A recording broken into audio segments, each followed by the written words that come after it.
בימים אלה של מאבק מדיני נוכח הממשל החדש בארצות הברית, אנחנו מצווים יותר מתמיד דווקא להצטרף לליכוד. הליכוד כמפלגת שלטון היא שמכתיבה את סדר היום הציבורי, וככל שיותר נאמני ארץ ישראל ואוהבי ארץ ישראל יהיו חלק מהליכוד, כך היכולת שלנו להשפיע ולהוביל את מדינת ישראל בכיוונים שאנחנו רוצים להגיע אליהם תהיה טובה יותר.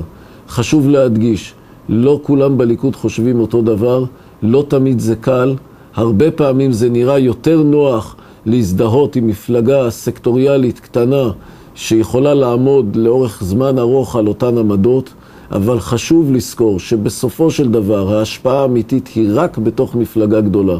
אני רוצה להזכיר לכולם שיוסי ביילין, כאשר היה במפלגת העבודה, השפיע השפעה דרמטית על עתידה וגורלה של המדינה כולה. כאשר הוא הפך ליושב ראש של מפלגה סקטוריאלית קטנה מרץ, ההשפעה שלו הייתה בטלה ב-60. צריך לזכור את זה. אני קורא לכם לחזק אותנו, להתחזק איתנו ולהצטרף לליכוד.